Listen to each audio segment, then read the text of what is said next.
వీపును మాత్రం, అయితే ముఖాన్ని చూస్తే ఇంకా ఏ బ్రతకలేడు అనమాట. ఆయన అగ్ని కాబట్టి ప్రియమైన వాళ్ళరా, అందుకు వీపు వెనుక పార్శ్వాన్ని చూపించాడంట. ఆ దాన్ని వర్ణించలేకపోయాడు మోషే. ఆ వీపు వెనుక పార్శ్వం ఎలా ఉందో కూడా వర్ణించలేకపోయాడు. కాబట్టి మనం కూడా ప్రియులరా ఆశపడాలి. ఏం పడాలి? దేవుణ్ణి చూడాలని ఆశ కలగాలి, దేవుని స్వరం వినాలని ఆశ కలగాలి, దేవుని ప్రసన్నతను, ప్రత్యక్షతను, దేవుని ఆత్మను పొందుకోవాలని ఆశ ఉండాలి మనిషికి. ఆశ ఉన్నప్పుడు ఆ ఆశను దేవుడు ఏం చేస్తాడా? తృప్తిపరుస్తాడు. ఆశ కలిగిన ప్రాణాన్ని ఆయన ఏం చేస్తాడా? తృప్తిపరు. చెప్పండి నాతో, ఆశ కలిగిన ప్రాణాన్ని ఆయన తృప్తిపరుస్తాడు. దేవునికి మహిమ కలుగు. అలానే ప్రియమైన వాళ్ళరా, మానవులందరూ తప్పిపోతే ఏం చేస్తాడు? ఆయనే ఈ లోకానికి వచ్చి మనల్నట, మనం వెదకలేదు కానీ ఆయనే మనల్ని వెదికి రక్షించాడంట. దేవుని స్తోత్రం. చూద్దామా ఒక మాట చూడండి, బైబిల్ యెషయా గ్రంథం 65వ అధ్యాయము 1, 1, 2 వచనాలు.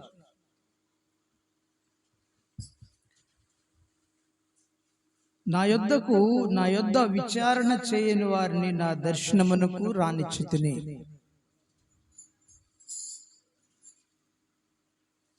నన్ను వెదకని వారికి నేను దొరికితిని. నేనున్నాను, ఇదిగో నేనున్నానని నా పేరు పెట్టబడిన నా జనముతో చెప్పుచున్నాను. తమ ఆలోచనను అనుసరించి చెడు మార్గమును నడుచుకొనుచు లోబడంలోని ప్రజల వైపు దినమంతయు నా చేతులు చాపుచున్నాను. దేవుని స్తోత్రం కలుగును గాక. చెప్పండి హల్లెలూయా. నా యొద్ద విచారణ చేయని వారికి నా దర్శనమునకు రానిచ్చితిని. నా యొద్దకు రానిచ్చాను, నేను చూసే బాధ్యతనిచ్చానని మాట్లాడుతున్నాడు. నా యొద్ద అట్టేది వాళ్ళు విచారణ చేయలేదు, నన్ను చూడాలని వాళ్ళకి ఆశ లేదు, కానీ నా యొద్దకు రానిచ్చాను, నా దర్శనాన్ని నేను చూడటానికి వారికి అవకాశం ఇచ్చానని మాట్లాడుతున్నాడు కదా. ఒకప్పుడు అంట ఏదైనా తోటలో దేవుడు మానవునికి కనిపించడం మానేశాడు, పాపం చేసినందువల్ల. అర్థమైందా? ఏదైనా తోటలో దేవుడు మానవులకు కనిపిస్తా ఉన్నాడు. సాయంత్రం వస్తున్నాడు, మనిషి ఆదాము ఏదైనా తోటలో ఆదాము వాళ్ళతో మాట్లాడుతున్నాడు, ముచ్చటిస్తున్నాడు, వాళ్ళతో సంచరిస్తున్నాడు. మరలా ఆ తర్వాత సమయం అయిపోయిన వెంటనే పరలోకానికి వెళ్ళిపోతున్నారు, పరమునకు వెళ్ళిపోతున్నాడు. ప్రతి దినం అలా జరుగుతూ ఉంది. తన పిల్లల దగ్గరకు వస్తా ఉన్నాడు తండ్రి కాబట్టి. వాళ్ళు ఏం చేస్తున్నారా?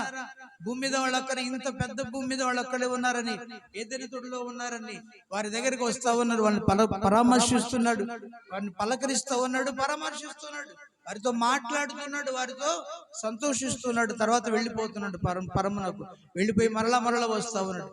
అంటే దేవునిని మానవులు చూస్తా ఉన్నారు. అర్థమైందా? ఎవరంటే దేవునిని మనుషులు, ఆదాము వాళ్ళు చూస్తున్నారు. ఎప్పుడైతే సాతాను మోసానికి, ప్రలోభాలకు లోనై దేవుడు తినవద్దన్న ఫలం తిన్నారో, పాపం ఎప్పుడైతే వచ్చేసిందో, దేవుని మాట ఎప్పుడైతే వినలేదో, వెంటనే దేవుని చూచే నేత్రాలు కోల్పోయారు. దేవుని చూడలేకపోతున్నారు. ఇక పాపపు నేత్రాలు వచ్చేసినాయి, పాపం వచ్చేసింది మానవుల్లోనికి. కాబట్టి ఇక దేవుణ్ణి చూసే బాధ్యత కోల్పోయారు. అర్థమైందా? ఏదైనా తోటలో దేవుని చూసే ధన్యత కోల్పోయారు.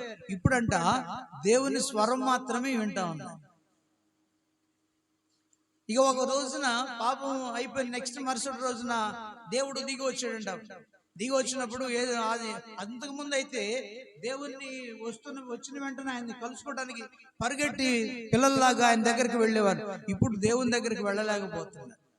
వెంటనే ఆదామంట చెట్టు చాటును దాక్కున్నాడు. దేవుని దగ్గరికి రావాల్సిన, తండ్రి దగ్గరికి రావాల్సిన ఆ కుమారుడైన ఆదాము ఏం చేశాడు? చెట్టు చాటున దాక్కున్నాడు. అర్థమైందా? చెట్టు చాటున దాక్కున్నాడు. అప్పుడు దేవుడు అన్నాడు, ఆదామా నీవెక్కడున్నావు అన్నాడు. దేవునికి స్తోత్రం. ఏమన్నాడు?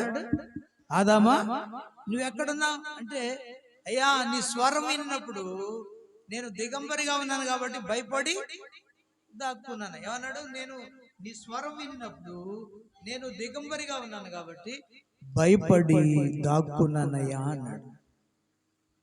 నువ్వు దిగంబరవని నీకు చెప్పిన వాడేవాడు అని అన్నాడు దేవుడు. అన్నప్పుడు అయ్యా నేను తినవద్దన్న ఫలం తిన్నావా అన్నప్పుడు, ఇదిగో నాకు ఇచ్చినటువంటి ఈమె నా భార్య నాకు ఇచ్చిందయ్యా, నేను తిన్నాను అన్నాడు. అంటే పాపాన్ని ఒప్పుకోలేకపోయాడు. మనం కూడా పాపాన్ని ఒప్పుకోలేకపోతుంటాం. తిన్నానయ్యా, పొరపాటు అయిందంటే అంతటితో కథం ఆగిపోయేది. చరిత్ర ఎలా ఉండేదో. ఆదాము పాపాన్ని రొమ్ములో కప్పుకున్నాడంట. కాబట్టి మనం కూడా పాపాన్ని ఎప్పుడు కప్పుకోకూడదు.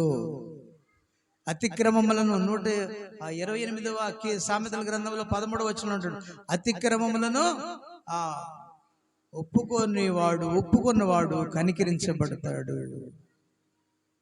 అతిక్రమములను దాచిపెట్టుకొనకుండా ఒప్పుకొని విడిచిపెట్టేవాడు కనికరించబడతాడు. పాపాలను మనం ఒప్పుకోవాలి. మనమేం బలవంతులు ఏం కాదు, మానవులు. ఈ లోకంలో అధికారం ఉన్నాడు, సాతాను ఉన్నాడు, వాని క్రియలు ఉన్నాయి, వాని దూతలు ఉన్నారు. మనం అందరం అన్ని విషయాలలో బలహీనులమే. రక్షణ పొందినా బలహీనులమే, రక్షణ పొందకపోయినా బలహీనులమే. రక్షణ పొందిన వారు జాగ్రత్తలు, అన్ని జాగ్రత్తలు ఉండేవాళ్ళు ఉన్నారా? చాలా అరుదు. మాటల్లోనూ, చూపుల్లోనూ, తలంపుల్లోనూ, దేనిలోనూ పాపాలను చిక్కుపడుతూనే ఉన్నాం. కాబట్టి ప్రతిదినం మనం ఏం చేయాలంటే దేవుని దగ్గర మన పాపాలు ఒప్పుకోవాలి. తర్వాత నేను చేయనాయా అని తీర్మానం చేసుకొని విడిచిపెట్టాలి. అప్పుడంటే మనం కనికరించబడతాం. దేవునికి స్తోత్రం. చెప్పాలి హల్లెలూయా. ఏదైనా తోటలో ఆదాము పాపాన్ని ఒప్పుకోలేకపోయాడు. అయ్యా, నేను పొరపాటున తిన్నాను, ఫలం పొరపాటు అయింది, నన్ను క్షమించమని అడగలేకపోయాడు. వెంటనే ఆ పాపాన్ని ఎవరి మీదకి నెట్టాడు? అవ్వ మీదకి, భార్య మీదకి నెట్టేశాడు. మనం కూడా ఇతరుల మీదకి ఏదన్నా మన సాకులు మాత్రం ఊరికనే ఇతరుల మీద సాకులు చెప్తా ఉంటాం. ఎందుకు రాలేదమ్మా? పని అధికంగా ఉంది పాస్టర్ గారు. మందిరానికి ఎందుకు రాలేదమ్మా? ప్రార్థనకి ఎందుకు రాలేదంటే అసలు విషయం వేరు. పని ఎక్కువగా ఉంది, లేకపోతే బంధువులు వచ్చారు అని సాకులు చెప్తా ఉంటాం కదా. సాకులు మంచివి కాదు.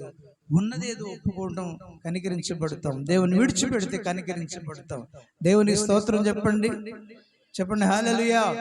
కాబట్టి ఎదురు తోటలో ఆయన ఆ పాపాన్ని కప్పుకున్నాడు, అవ్వ మీదకి నెట్టేశాడు. అవ్వ దగ్గరికి వచ్చాడు దేవుడు. అవ్వ, ఎందుకు నువ్వు తిన్నావు, నేను తినవద్దన్న ఫలం అంటే ఆమె ఏం చేస్తుంది? సర్పం మీద నెట్టేసింది. ఏం చేసింది? అయ్యా, ఈ సర్పం నన్ను మోసపరిచిందయ్యా, నన్ను మోసగించిందయ్యా అని సర్పం మీద నెట్టేసింది. అయితే ఆమె మీద నెట్టేసింది. ఇంక సర్పం దగ్గర వచ్చి దేవుడు సర్పాన్ని అడగల. దేవుని స్తోత్రం చెప్పండి. సర్పాన్ని ఎందుకు చేసావని అడగలేదు. ఆదాము వలన తన పిల్లలు కాబట్టి వారిని అడిగాడు, ఎందుకు చేశారు మీరు? నా మాట ఎందుకు వినలేదు? ఎందుకు తినవద్దన్న ఫలం తిన వాళ్ళని గద్దించాడు. అయితే పాపానికి శిక్ష మాత్రం తప్పు. పాపానికి ఏమంటే క్షమాపణ వచ్చిందా? శిక్ష పోస్తాడు. ఏం పోస్తాడు? నిశ్చయముగా మీరు చచ్చెదరన్నాడు. శాపం వారి మీదకి వచ్చింది. ఆదామునేమో నీవు భూమిని దున్నించి చెమటోర్చి కష్టపడి విత్తనాలు విత్తి అది ఫలం ఇస్తే దాన్ని ఫలం తింటావు, నువ్వు మన్ను కనుక తిరిగి మన్ను అయిపోతావు. శాపం చేశాడు. ఏంటంటే చెప్పండి, ఏమన్నాడు ఆదాముతో? ఆదాముకి ఏం శాపాలు పెట్టాడు? చెమటోర్చి భూమిని దున్ని కష్టపడి విత్తనాలు వేసి దాని ఫలం తింటావు. చెమట పాపం. దేవుని స్తోత్రం. కష్టం పాపం, శాపం. మూడోది ఏమనంటే నువ్వు మన్ను కనుక తిరిగి మన్నై పోతావు అన్నాడు. అలాగా ఏదైనా తోటలో ఆదాముని శపించాడు. ఆ శాపం వల్లనే జరిగిపోతా ఉంది మానవాళ్ళందరూ. ఆ తర్వాత అవ్వతో అన్నాడు, అవ్వ, నేను తినవద్దన్న ఫలం నువ్వు తిన్నావు కాబట్టి ఏమన్నాడు అవ్వతో? నీ బ్రతుకు దినములన్నీ కష్టాలే, నువ్వు వేదనతో పిల్లలను కంటావు. ఒక కష్టం. దేవుని స్తోత్రం. పిల్లలను కనటం కూడా ఒక శాపం. ఏంటంట చెప్పాలి, పెద్ద శాపం అది. దేవుని యొక్క శాపం అన్నమాట. ఎలా కనటం? వేదనతో కనటం, కష్టంతో కదా. కొంతమంది డెలివరీ కాలేక ఇప్పుడు చూడు అందరినీ, వాడు నిజంగా డెలివరీ అవుతున్నా డెలివరీ కాదండి, అయిపోయింది టైం, అవి లేవు ఇవి లేవు, పోయాల్సింది, ఆపరేషన్ చేయాల్సింది అంటాడు. డబ్బులు ఆడబెట్టి ఊరకని చేస్తాడు వాళ్ళడు.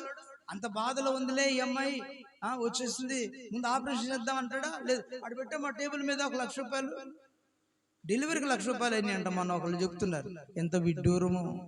వేదనతో కంటాం కదా, వేదనతో పిల్లల్ని కంటాం కదా. ఇది వాళ్ళు కోయటం కూడా శాపం, ఇంకా శాపం. కొండకి బెజ్జం పెడితే అది ఎంతకాలం ఉంటుంది? అలాంటిది కోయటం అంటే.